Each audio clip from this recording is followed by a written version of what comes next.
Hello, everyone, and welcome to another segment of Sound Mind. I'm your host, Bryant Collier, and I'm so excited to be here with you today. Thank you so much for all of your support you've given to Hope TV and Sound Mind over the past few months. Listen, it's been a trying time during this pandemic, and we are so grateful that you have considered us to be a source of entertainment and information to you.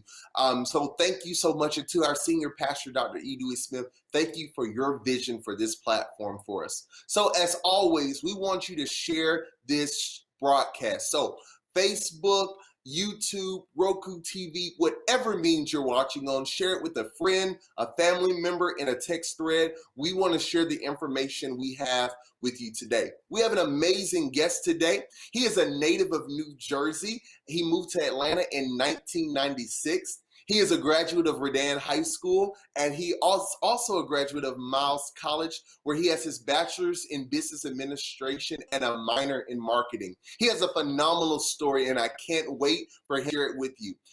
Please help me welcome Rashawn Tudale from Bless Energy to our show on today. What's up, bro? Awesome. How's it going, Brian? It's going great, man. How are you? I'm doing well. Thanks for asking. That's so good. I'm so happy to have you here with us today. I know our audience is going to be just blessed by your story. So we're going to jump right in. Tell us about you, your story, and how you got here today. Sure. So, as the phenomenal introduction went, I am Rashawn Tudale. I am a native of New Jersey, North New Jersey.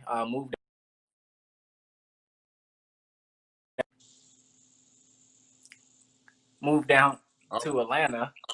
All right, When hold I on was for 1 second. Hold on Sure. for 1 second, Rashawn. If you can just start over from the point where I asked the question, tell us about yourself. Sure. All right. So once again, as a phenomenal introduction, I am Rashawn Tudale. I am a native of from New Jersey and moved down here in '96 to Atlanta. And towards the end of my high school career, my mom decided to move back to New Jersey to care for her parents, which are my grandparents. And she's been up there ever since. And she gave me an option to either go to school or to go get a job. And at that time, I knew that a job would just get me partially far, not too far, but a career can actually catapult my success. So I decided to go to school and did more thinking of how to get to school, like how were the funds and, the grants and all of that other stuff. So I was in a band and was able to receive over $400,000 of scholarship money to all HBCUs across the nation. And I ended up going to a school that nobody went to, which was Miles College, and it was actually one of the best decisions. As I marched in the band, I did drum major, and crossed the frat, KK Psi, and graduated with my bachelor's. It wasn't a short road like the 4 year. It took me about 6 to 7 years, but I persevered and I was able to make it through it. Through the time, I'm a father, and figuring out different home-based businesses to make it work in the meantime while being in a band and still being a dad and things of that sort. So, just very structured as far as the upbringing. And now as a business owner, I'm looking forward to speaking and expressing a little bit more about myself, and how this business established itself, which is called Bless Energy. Great. So I know there's a part of your story as it pertains to your family. Do you mind sharing that with us today? Sure, absolutely. So once again, I am the visionary and the owner of Bless Energy, and it's such a phenomenal company to where it's two simple words and you put them together. We always heard bless our whole life, and we always heard energy. But at this time, that it was given to me, I dealt with a tragic loss of my son, and at this moment, losing my child, I didn't know what the term blessed meant. I was in the church for a lot of part of my life, in and out. My mom grew up a single family household, but the term bless did not really resonate in my soul as much at the time of burying my child, who looked identical to my face. And at the time, my body feeling as heavy as anchors in the ocean, holding down a ship, as how heavy my bones felt to lift my own self up. And I lost energy, and I lacked energy for a long, long time.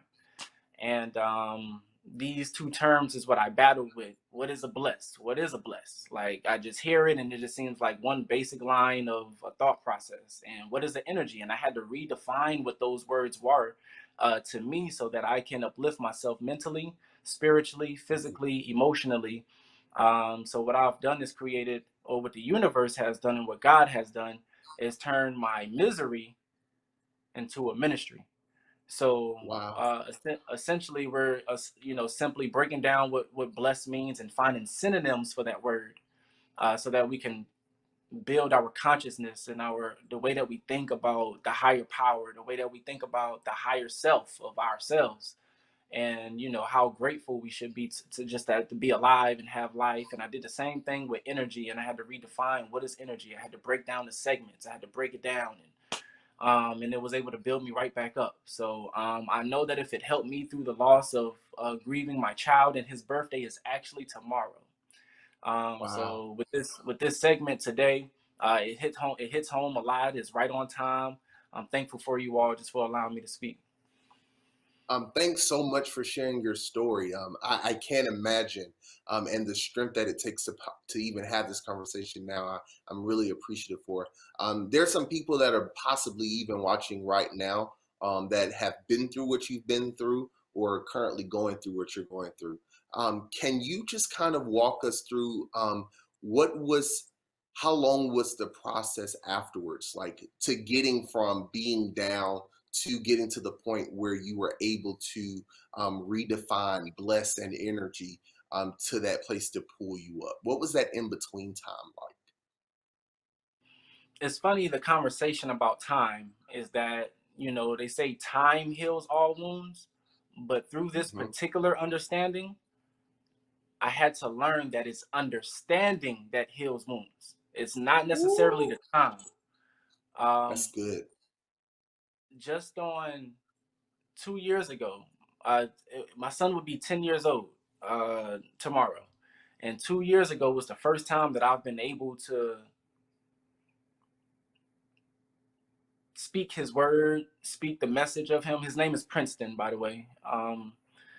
And it just came with understanding, to understand that how grateful I should be, how we go to sleep and we automatically just assume and we think that we're going to wake up in the morning. So I have a whole newfound appreciation for life, just from going to bed and and waking up. So it took time of just understanding that, for one, God has his own rhythm. God has his own air of how he wants to create life and how he wants to further produce. So Mm, what he did in my situation was, he not necessarily took a life.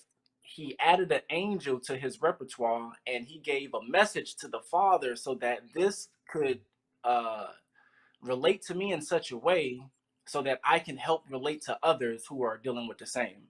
So it's not mm, necessarily the time that it took, it was just necessarily the understanding that I had to go through to say, okay, let me take my life into accountability and just have more appreciation for something as simple as my pulse.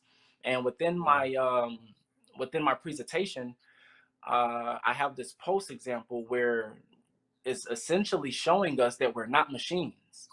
And if we were in control of our heartbeat, if we was in control and we had a pump in our hand, how long would we actually live? And that's something that, Mm, like, the universe and God gave to me to say, well, if you was in control of your life, how long would you live? And mm, it's like, I got to give it back to you, God, because you're in control. Like, I may have feelings, I may be worried or weary, I may feel like it's unfair, but you are in control, and you are the master designer. So I just want to use the misery that I felt and turn that into the ministry that continues to, uplift and heal. But it is understanding, once again, of life and appreciation that allowed me to uh, overcome. That's phenomenal. I think that a lot of times, especially within the faith, um, our pastor Dr. Smith talks about it all the time. That it will teach us don't question God, don't fight with God, don't argue with God. But God is big enough to handle our little questions, and I can't even imagine like even what that wrestling phase with God might have been like even for you, and working through that. And even today, you know, with your son's birthday, Princeton, um, his birthday being tomorrow, how is that? How is living in it now? It's still raising because you have two other children, correct? I have two sons, correct, in addition, Yes, yes. two other sons. And so, how what is it like with continuing the legacy of Princeton, but also raising those sons as well? Hmm.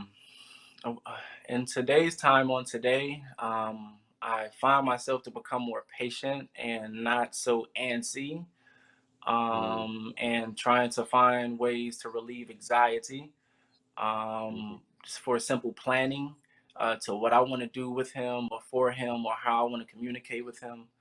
On a spiritual level, my son comes to me maybe about twice a year, like mhm, seriously, will, and I know it in my soul, and it's only about twice a year. But around this time, I'm just preparing myself to celebrate, and that's the understanding that I had to transition from why does this happen? Why does it have to happen to me, or why do I have to experience such a heavy burden and loss? To okay, this is a time to celebrate because I would want somebody to celebrate me. mhm, And that's how I've been able to transition very slowly into a new phase of thinking, a new phase of meditating. As far as the effects that I have, this has with my other sons, it was really challenging. I have an 18-month-old and I have a 12-year turning 12-year-old. So I have an mhm, 18-month-old, and with my 18-month-old, um, the most challenging time, one of the most challenging times of my life, because I'm stuck in between holding my new child and remembering my last child. mm, And I'm talking about anxiety through the roof because every little thing I did or anything, I just felt like death was following me. And I just wanted to protect my child. I wanted to, like, in any type of way, have a force field around him for so long and until this day for both of my children. But um, uh, to deal with it is really intriguing myself with positive thoughts, because as I'm learning, the only way that negativity can affect myself and affect those in general is through the mind. And once whatever that voice is that tries to disturb you and pull you away and bring you out of character, or uh when it, mm, different ties try to enforces, tell you that you're not worthy, and you just have to continue to repeat to yourself of how great God is, and he wouldn't have brung you this far if it wasn't yeah, purposeful. And you're protected by, you're in the armor of God, so everything else. But mhm, once you have the armor of God, the next mind process is to how to get it out the room. So you might be mm, protected, but now how do you force that out the room? So, and how do you force that out the house? How do you force that out your neighborhood so that it's not lingering? And that's mm, something to where, like, the phases of air and frequencies and prayer and thought, like, just everything has contributed, and um to the healing process of myself, um and things of that sort. So it's just been more so protecting my youngest child, in my own mental space. And for my oldest child, uh he grew up his whole life knowing that he had a little brother, Princeton, but he just, he was so young, he don't remember. But right. anytime he writes, like, his family, he always writes him, his mom, myself, his brother, things of that sort. So um, uh, for him, we keep him alive through blessed energy and through prayer. Every time after grace, when we say grace for the food, we end it with blessed energy, simply due to the fact that we know that we are blessed with energy. and just keeping it real simple for the children so that they can understand, to know that you are blessed and you have Yeah. energy to move. So when we finish this grace, we're sending it off with blessed energy. So just finding So, small ways like that. Yeah. yeah, no, not to interrupt you. So, can you share with us a little bit more about from the pain to the purpose, from the ministry, from misery to ministry, your ministry of blessed energy? Can you share with us more about that? Sure. Uh, uh, from my personal position of pain, I've dealt with mental health disorders. I've dealt with suicidal thoughts, Mm, um, to the most extreme suicidal thoughts, because I felt like life was not worth, or I wasn't worthy. I've dealt with emotional uh, uh, emotional loss, where I felt numb to where things that was happening in my life, it was just like, oh well, like something bad could have happened, and I was just like, whatever. Um, and the way for to turn that pain into a purpose, in a sense, um, is for one, through prayer, and to understand that the life that I live is only due to God. So mm, remembering the saying that the older folks used to say, but life is worth living. How'd it go? Say, life is worth the living just because he lives. yes, yes. So just finding my way through that, and knowing that this pain that I've necessarily dealt with was an absolute gateway and an absolute bridge to those who dealt with losing a family member, to those who Mm, dealt with losing a child, losing a loved one, losing a friend. Um, this message is directly to them, for them. Something else in my pain that led me further into my purpose is how not to fear death. You mm, know, we live life so much in fear of death, when actually it should be celebrated. And mm, this is where I, if you know anybody from New Orleans,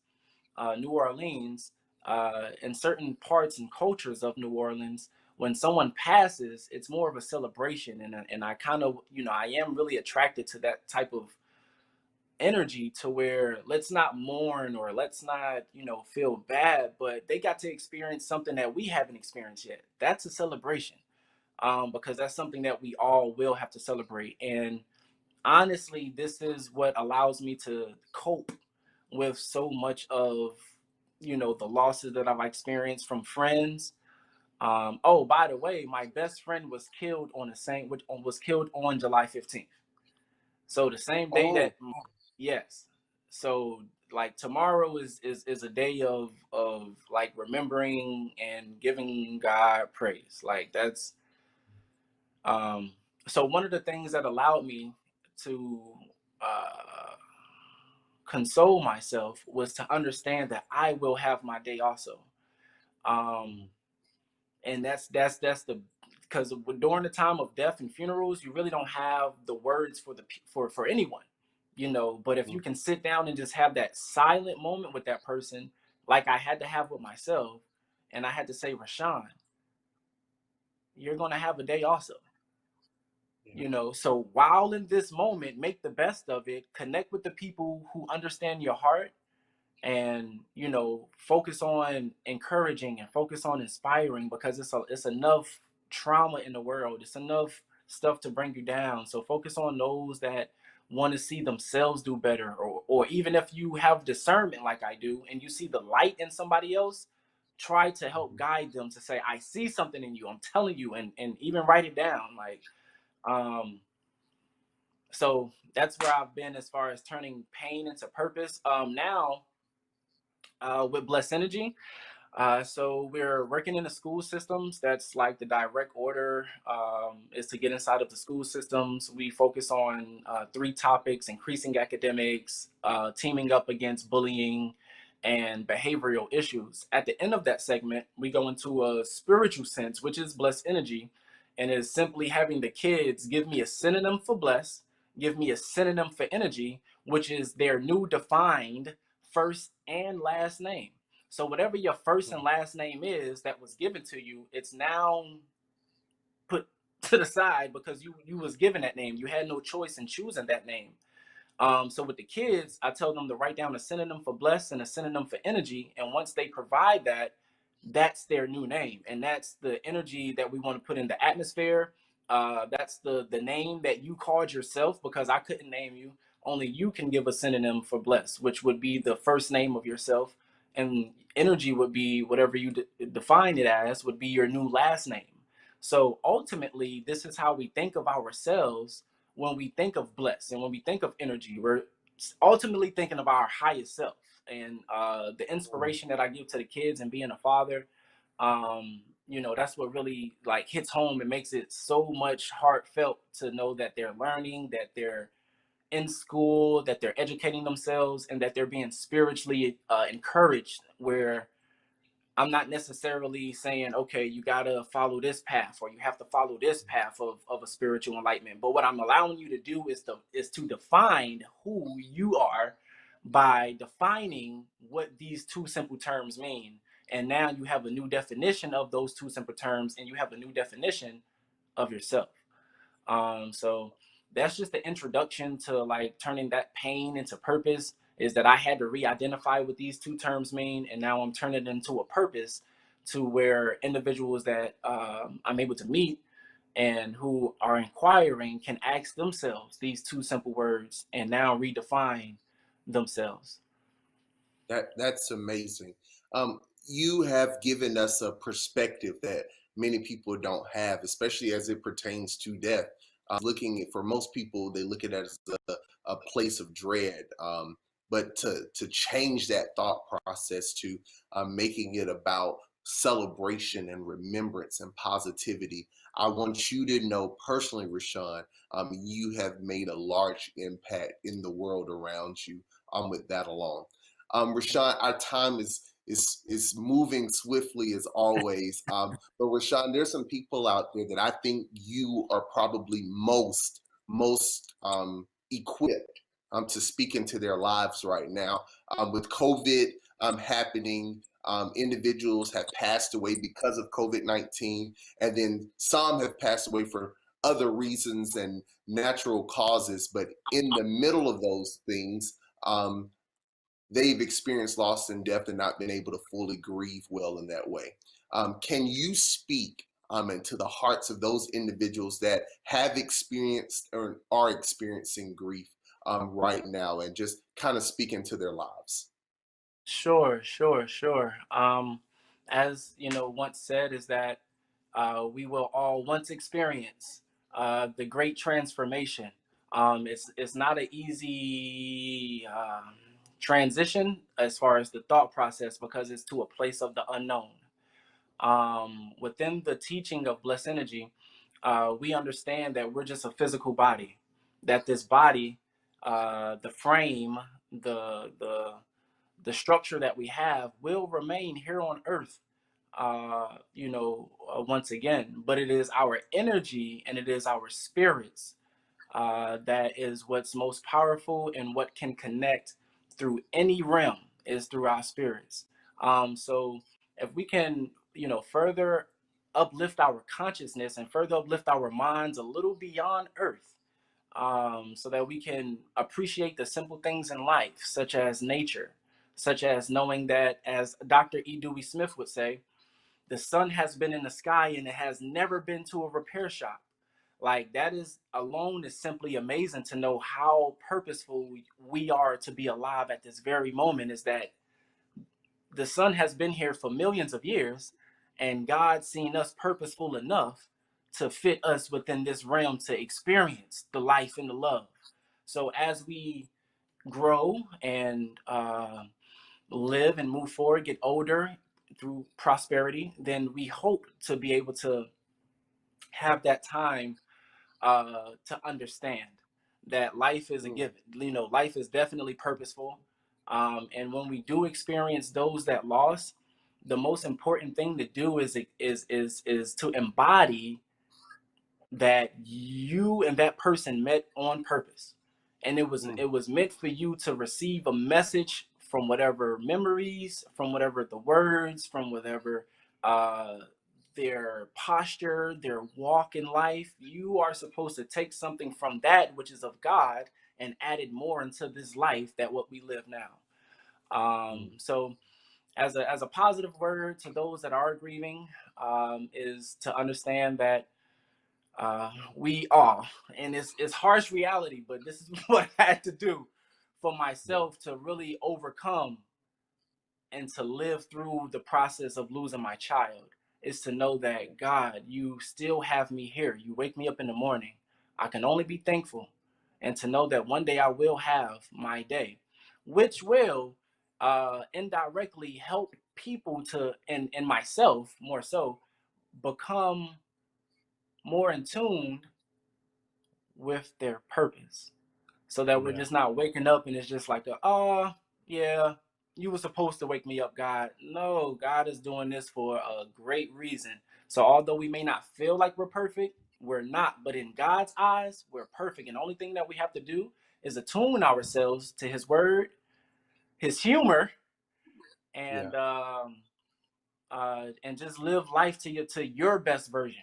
And don't be so much about the naysayers. Understand that family members may not support your vision. Understand that friends that are close may not necessarily support your vision.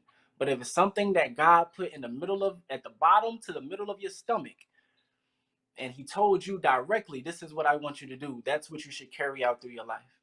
And live on for those who have passed. Thank you so much, Rashawn. Your words have been so impactful today. And I just want to take a moment to even speak into your life. The legacy of Princeton lives on through the work that you do. And that feeling and that calling that's down in the middle of your stomach, that you know God has called you to do. You are impactful, and you are changing and helping lives all over. And I am thankful and grateful for your work. Well, family, this has been another segment of Sound Mind. Thank you for joining us. Please share this segment with someone you know who needs to hear this again. Until next time, take care, and I pray that your mind be sound.